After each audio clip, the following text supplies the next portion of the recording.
पेड़ पर बैठा हुआ पक्षी कभी टहनी टूटने से नहीं डरता, क्योंकि उसे टहनी पर नहीं बल्कि अपने पंखों पर भरोसा है। नमस्कार दोस्तों, सुनहरी सोच सुनहरे भविष्य में आपका स्वागत है। मैं सूरती वेदी।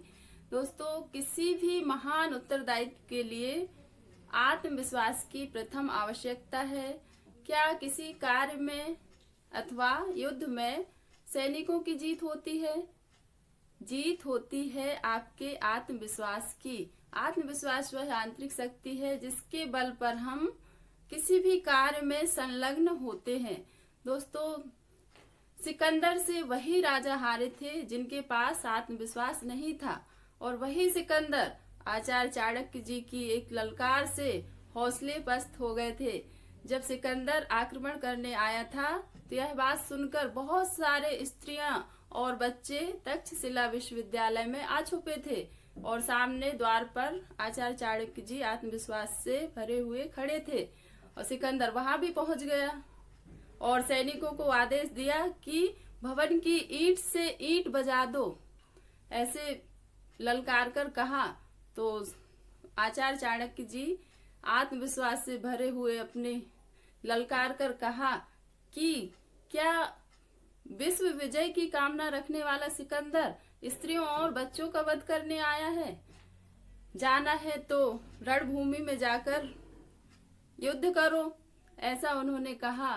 सिकंदर भौचक्का रह गया, चकित हो गया, हक्का बक्का हो गया कि जिसके सामने किसी की हिम्मत नहीं बोलने की। और ऐसा आचार्य चाणक्य जी ने अपने साहस के साथ, आत्मविश्वास के साथ कर दिखाया।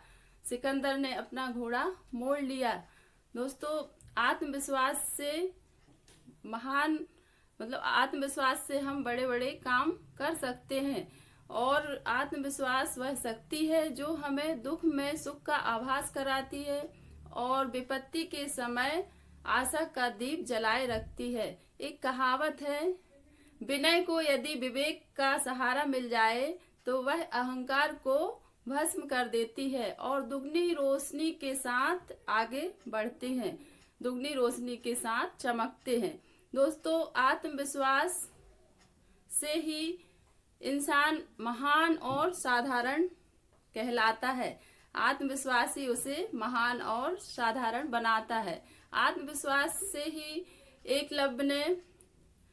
एकलव्य में दो गुण मौजूद थे आत्मविश्वास के। पहला कि वह निर्धन और साधनहीन बालक था, लेकिन उन्होंने कभी अपना मनोबल गिरने नहीं दिया और अपने मनोबल को हमेशा ऊंचा उठा के रखा।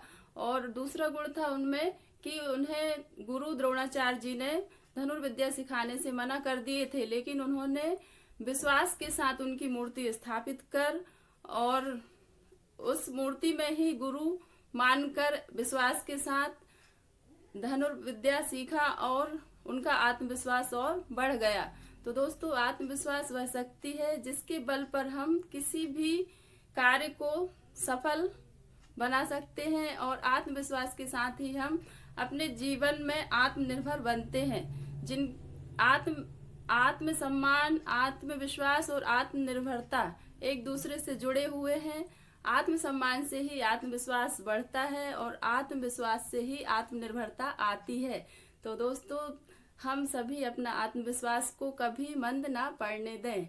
वीडियो यदि पसंद आता है तो ज्यादा से ज्यादा दोस्तों में शेयर कीजिए और लाइक कमेंट करना ना भूलें, सब्सक्राइब करना ना भूलें। Thank you so much.